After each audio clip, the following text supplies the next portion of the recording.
মারা যায় মৃত ব্যক্তির ছবিটা রাখবেন না, মানে মরে গেছে মরা অবস্থার ছবি দেওয়ালে টাঙিয়ে রাখবেন না। রাখা যায় না তা নয়, রাখা যায়, কিন্তু কেউ যদি ভোরবেলায় উঠে হঠাৎ থেকে ভয় খেয়ে যায়, এই জন্য বড় বড় পণ্ডিতদের মতবাদ, আগে যখন উনি বেঁচে ছিলেন ওই ছবিটা ফুলের মালা দিয়ে টাঙিয়ে রাখো। কোন দেওয়ালে টাঙাবেন? পূর্ব, পশ্চিম, উত্তর, দক্ষিণ, কোন দেওয়ালে টাঙাবেন? বলছে উত্তর দেওয়ালে টাঙাবেন, দক্ষিণ দিকে মুখ করে। উত্তর দেওয়ালে মৃত ব্যক্তির ছবি টাঙাবেন, দক্ষিণ দিকে মুখ করে। কেন বলুন তো? দক্ষিণ দিকটা হচ্ছে জমের দুয়ার, ওই দিকে মুখ করে যদি রাখা যায় উনারও মঙ্গল হয়, আপনার গৃহেরও মঙ্গল হয়, মঙ্গল হয়।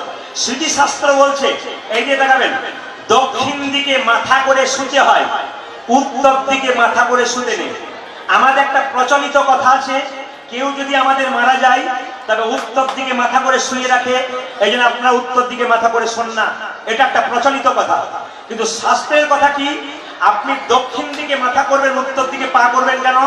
আমাদের পূর্বপুরুষগণ, কাকা, বাবা, মামা, দাদু যারা মারা গেছেন তারা কোন দিকে বাস করছে? দক্ষিণ দিকে।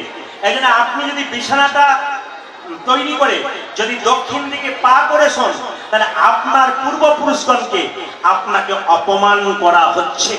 এই জন্য মাথায় রাখবেন যেন দক্ষিণ দিকে মাথা হয়, উত্তর দিকে পা হয়, কিংবা যদি বাড়িতে জায়গা না থাকে পূর্ব দিকে মাথা হয়, পশ্চিম দিকে পা হয়। কে বলল? নীতি শাস্ত্র বলছে এই কথাগুলো। এইবার আরেকটা শিক্ষা দিয়ে যায়, দক্ষিণ দিকে বসে বাড়িতে খাবার খেতে নেই। খুব ভালো করে শুনবেন, এই কথাগুলো আপনাদের সাংসারিক জীবনে কাজে লাগবে। কি? যে দক্ষিণ দিকে মুখ করে কেউ খাবার খাবেন না। কেন খাবেন না? বলছে দক্ষিণ দিকে মুখ করে যদি কেউ খাবার খায়, নীতিশাস্ত্র বলছে 1 বছরের মধ্যে তার শরীরে কঠিন কঠিন রোগের জন্ম হয়। আপনারা যখন বিয়ে বাড়ি যাবেন, উৎসব বাড়ি যাবেন, তখন দক্ষিণ দিকে খেতে পারেন, কিন্তু বাড়িতে যখন আপনি খাবার খাবেন তখন মাথায় রাখবেন যে দক্ষিণ দিকে মুখ করে যেন আপনারা খাবার না খান, শরীরে রোগগ্রস্ত হওয়ার সুযোগ থাকবে। এইবার দক্ষিণ দিকে পিঠ করে ল্যাট্রিন পায়খানা যেতে নেই। কেন? ওনাদেরকে অপমান করা হয়। এইবার বলে দিই মায়েরা, যে যেখানে বসে আছেন, বাড়িতে প্রদীপ জ্বালান তো? প্রদীপ কিন্তু সবসময় দেখতে পাই আপনারা প্রদীপটা ভগবানের সোজাতে জ্বালিয়েছেন। এগুলো জেনে নিতে হয়, সংসারে কিছু মঙ্গল হয়। এত কিছু করছেন কিন্তু মঙ্গল পাচ্ছে না। কেন? আইনে করলে পাবেন, বেআইনে করলে পাবেন না। লাইনে করুন, আপনার কাজ আছে। সবাই লক্ষ্য করুন, প্রদীপ জ্বালাবেন, তিল বা তেলের প্রদীপ। তিল বা তেলের প্রদীপ ভগবানের বাঁ দিকে। এই যে মন্দির রয়েছে, এই মন্দিরের সোজাতে কিন্তু প্রদীপ নয়, তিল বা তেলের প্রদীপ ভগবানের বাঁ দিকে। এবং ঘিয়ের প্রদীপ সবসময় ভগবানের ডান দিকে, সোজা নয়। এইবার সবাই লক্ষ্য করুন, ওই যে প্রদীপটা রয়েছে, ওই প্রদীপটার নিচে কি দিতে হয় এইটাই তো আমরা জানি না। এই জন্য আমাদের অমঙ্গল হয়, আমরা জানতে পারি না। শাস্ত্র বলছে প্রদীপের নিচে আপনি ধান দেবেন, গম দেবেন, কিংবা চাল দেবেন। হয় ধান, নইলে গম, নইলে চাল, সামান্য ছড়িয়ে দেবেন, তারপর প্রদীপ রাখবেন। যদি কিছু না পান, কতগুলো ফুলের উপরে প্রদীপটা রাখবেন, এটা আপনার দাম। আপনি যখন গাছ থেকে ফুল তুলতে যান, তুলসী পাতা তুলতে যান, বলুন তো, যদি কাউকে না বলে নেওয়া হয়, চুরি করা হয় না? জোরে বলে হ্যাঁ না?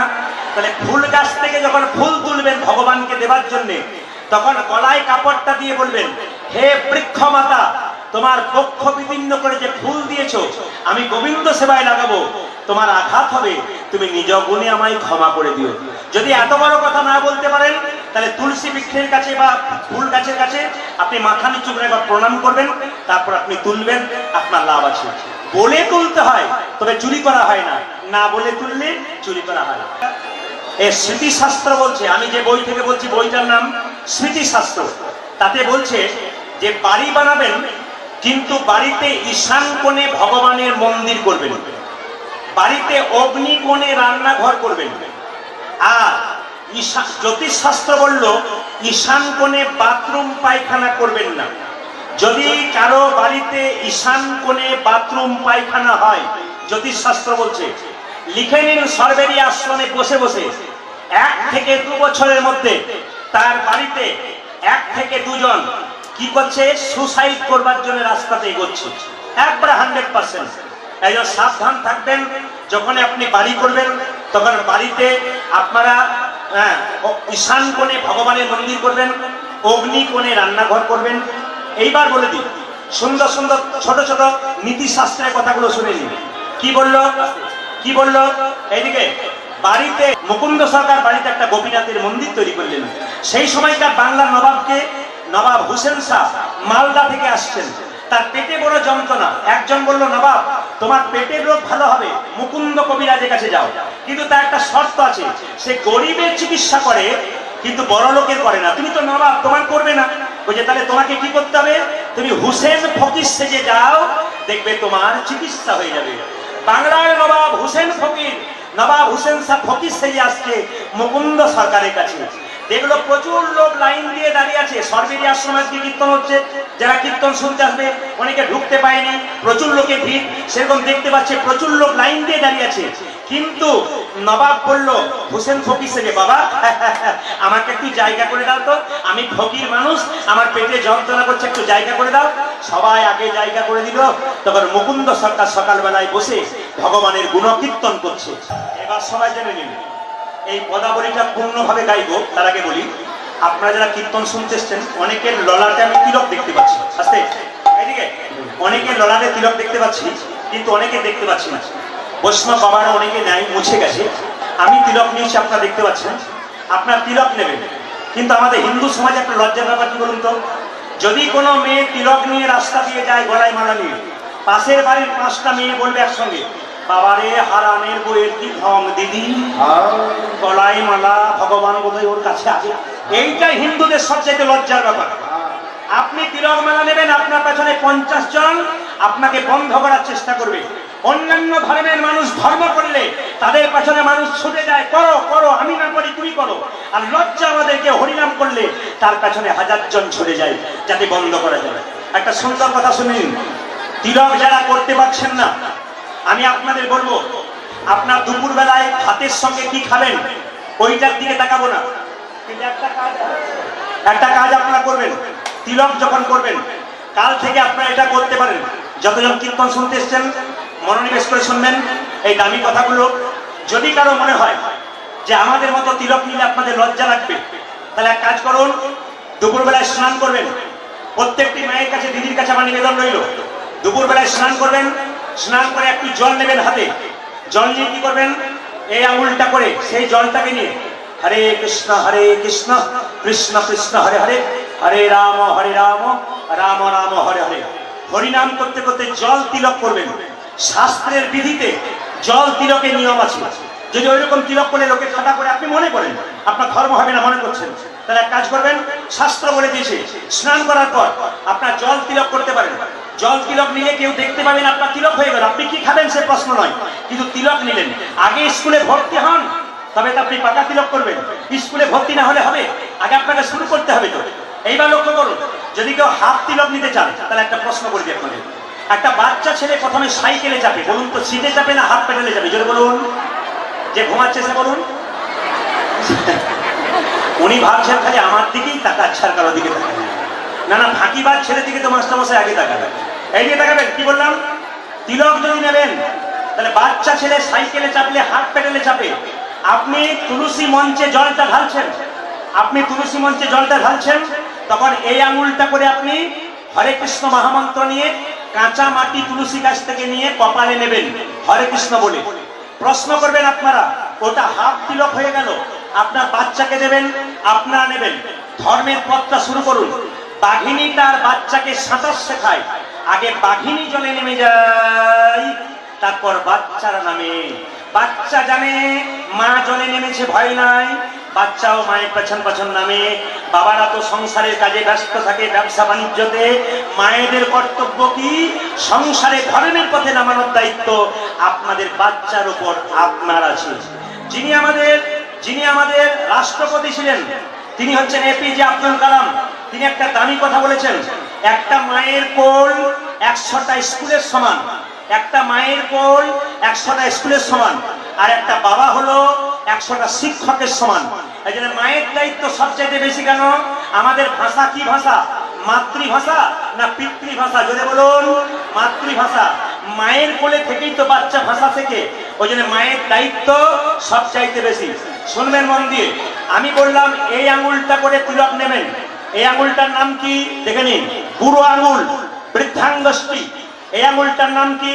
তর্জনী। তর্জনী। এই আঙুলটার নাম কি? মধ্যমা। মধ্যমা। এই আঙুলটার নাম কি? অনামিকা। অনামিকা। এই আঙুলটার নাম কি? কনিষ্ঠা। কনিষ্ঠা। তাহলে প্রশ্ন করবেন এটার নাম অনামিকা মানে কি? এর কোনো নাম নেই? আছে। এটা ভগবান বিষ্ণুর আঙুল। এই আঙুল থেকে সব কাজ শুরু হয় ভগবানের সেবার। লক্ষ্য করুন, দিনে 3 বার গুরু মন্ত্র জপ করছেন। গুরুদেব কোন আঙুল থেকে আপনাকে জপ করতে বলেছে বলুন? দেখান কোন আঙুল থেকে? এই আঙুল থেকে জপ শুরু হয়। এটা ভগবানের আঙুল। এবার তাকিয়ে দেখে নিন, ভগবানকে যখন তুলসী পাতা দেবেন তখন আপনি এই আঙুলে স্পর্শ করে দেবেন, নইলে দেওয়া ব্যর্থ। আপনি এই আঙুলে স্পর্শ করে বাতাসা দেবেন, এই আঙুলে স্পর্শ করে নকুল দানা দেবেন। এই আঙুলটা কিন্তু স্পর্শ করছে, এটা ভগবান বিষ্ণুর আঙুল। এই দেখুন, ও তাহলে তিলক তিলক ললাটে তিলক মাখা তিলক ঝলমল করি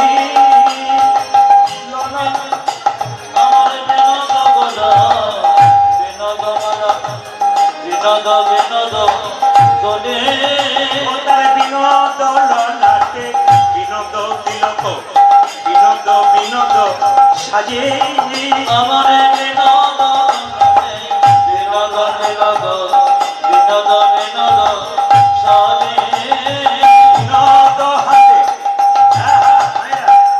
বিনোদ করিতে বিনোদ মুরলী বিনোদ করিতে বিনোদ পুর বিনোদ করিতে বিনোদ মুরলী বিনোদ করিতে বিনোদ মুরলী বিনোদ বিনোদ বাজে বিনোদ বিনোদ বাজে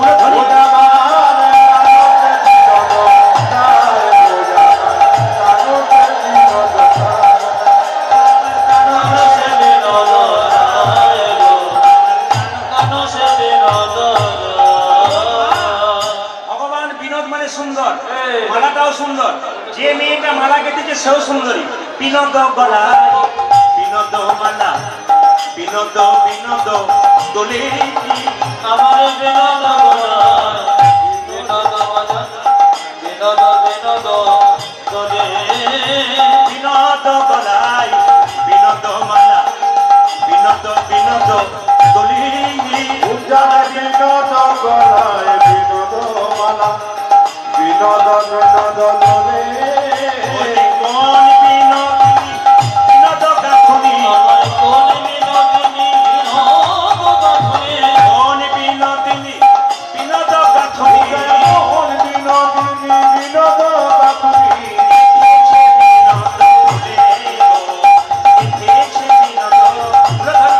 আমার কানো সে বিনোদ যায় গো কানো সে বিনোদ যায় আমার কানতে বিনোদ রায় কানতে বিনোদ রায় বিনোদ কটিতে বিনোদ ধতি বিনোদ বিনোদ সাজে আমার বিনোদ ঘটে বিনোদ ধতি বিনোদ বিনোদ সাজে বিনোদ কটিতে বিনোদ ধতি বিনোদ বিনোদ সাজে উজাড় বিনোদ কটিতে বিনোদ দতি বিনোদ বিনোদ সাজি বিনোদ চরণে বিনোদ মুরলা বিনোদ চরণে বিনোদ নপুর বিনোদ চরণে বিনোদ উদয় বিনোদ চরণে বিনোদ আমার বিনোদ বিনোদ বাজে গো বিনোদ বিনোদ বাজে ধনি আমার কানো সে বিনোদ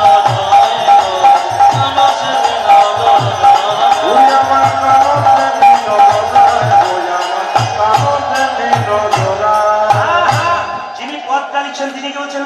যদনাতে কয় বিনোদ নাগর বিনোদ কদম্ব তলে আমার যদনাতে গয়ে বিনোদ নগর বিনোদ কদম্ব তোলে যে যদনাতে কয় বিনোদ নাগর বিনোদ কদম্ব তলে যদনাতে কয় বিনোদ নাগর বিনোদ কদম্ব তলে ওর বিনোদিনী বিনোদ হেরিয়া কোন বিনোদিনী বিনোদ ফেরিয়া অত বিনোদিনী বিনোদ হেরিয়া কত বিনোদিনী বিনোদ বেরিয়া কলসি ভাষাইল জলে গো কলসি ভাষাইল জলে তাই হরিব আমার কানো সে বিনোদ রায় গো কানো সে বিনোদ ওই রায় আমার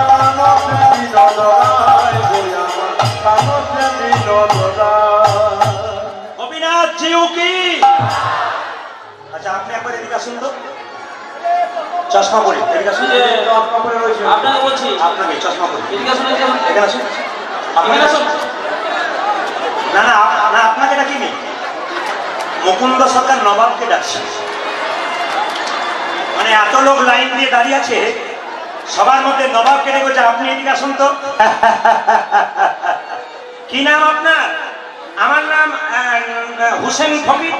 মানে চিনতে দিল না, আমি নবাব বলি। আমার নাম হুসেন ফকির। কি হয়েছে? আমার আমার আমার পেটে যন্ত্রণা হয়েছে বাবা, খুব কষ্ট, আমি কষ্ট পাচ্ছি, ভালো হচ্ছে না, একটু ওষুধ দাও। আচ্ছা এক কাজ করো, তোমার শরীরের জামাটা খুলে ফেলো তো। এত বড় বাংলার নবাব মনে মনে ভাবছে আমাকে জামা খুলতে বলছে, কিন্তু আমার রোগ যদি ভালো না হয় তাহলে বুঝবে আমি কে এসেছি। এই যে এত লোক লাইন দিয়ে দাঁড়িয়ে আছে, দেরি করলে হবে না, জামা খোলো। নবাব হোসেন শাহ ফকির সেজে জামাটা খুলে দিয়েছে। এবার বলছে এক কাজ করো, মাটির বারান্দাতে গড়াগড়ি দাও। যখনই মাটির বারান্দাতে গড়াগড়ি দিচ্ছে, সঙ্গে সঙ্গে বলছে আমি মাটির বারান্দাতে গড়াগড়ি দেবো, সোনার কলঙ্ক ছাড়া শুনি না। রোগ যদি ভালো না হয় তাহলে বুঝতে পারবো আমি কে এসেছি। এ ভাবছো কি? মাটির বারান্দাতে গড়াগড়ি দাও। যেই না গড়াগড়ি দিয়েছে অমনি চমকে উঠে বললো, কবিরাজ কি তোমার এখানে ওষুধ দেওয়া থাকে নাকি? বলে কেন? যেই না গড়াগড়ি দিলাম অমনি আমার অর্ধেকটা পেটের রোগ ভালো হয়ে গেল। কবিরাজ বললো কি জানি, সবাইকে দিতে দিতে এক একটু পড়ে গেছে, তোমার হয়তো কাজে লেগে গেছে। দেখি হাঁ করো তো, আসল ওষুধটা দিয়ে দিই। যেই না হাঁ করেছে, আসল ওষুধটা দিয়েছে, আর মুকুন্দ কবিরাজ ওষুধে নবাবের পেটের রোগ ভালো হয়ে গেছে। নবাব বলে উঠলো, মুকুন্দ। মুকুন্দ বলল, কার এত বড় সাহস যে আমার নাম ধরে ডাকছে? বলছে আমি হলাম সারা বাংলার নবাব হোসেন শাহ। আমি তোমাকে পরীক্ষা করতে এসেছিলাম, তুমি কত বড় কবিরাজ। সত্যি তুমি বড় কবিরাজ। শোনো, শ্রীখণ্ডতে তোমার তো অভাব ছিল, আমি নবাব হোসেন শাহ গোটা শ্রীখণ্ডটা আমি তোমার নামে লিখে দিলাম। বলুন তো বাবা, ঈশ্বর যা করে তা, জোরে বলতে হবে, ঈশ্বর যা করে তা। না আমি একটু জোরে শুনতে চাই, ঈশ্বর যা করে তা। যদি এখন বৃষ্টি নেমে যায়, ঈশ্বর যা করে তা। আপনারা বলছেন মঙ্গলের জন্য কমিটির কি অবস্থা? আচ্ছা এদিকে দেখান, আমরা ভালো হলে ভালো আর মন্দ হলে মঙ্গল নয়। যেমন একজনের ছেলে মাধ্যমিক পরীক্ষায় ফেল করেছে, তার সামনে গিয়ে বলুন ঈশ্বর যা করে তা মঙ্গলের জন্য করেছে, কি বলবে? বাজে বকবেন না। লক্ষ্য করুন, ভালো হলে ভালো, মন্দ হলে মন্দ। মুকুন্দ সরকারকে গোটা শ্রীখণ্ডটা লিখে দিয়ে চলে গেল বাবা। তবে একটা কথা শুনবেন, যখন মুকুন্দ সরকারের কথাই ধুলোতে গড়াগড়ি দিয়ে, আজকে আপনারা আমি যে পদাবলীটা গাইবো, যে পদটা গাইবো, যদুনাথ দাসের পদ, সবাই মিলে একটু তালি দেবেন। কেন? মুকুন্দ সরকার গান গাইছে আর নবাব দেখছে। কি গাইছে? এই দেখুন, আমার কানু সে বিনোদ রায় গো, আমার কানু সে বিনোদ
বিনোদ সাজে গো, আমার বিনোদ ললনে বিনোদ বিনোদ বিনোদ বিনোদ সাজে। বিনোদ ললাটে বিনোদ তিলক, বিনোদ বিনোদ সাজে গো উদারে বিনোদন নাথ বিনোদ বিনোদ বিনোদ পাবে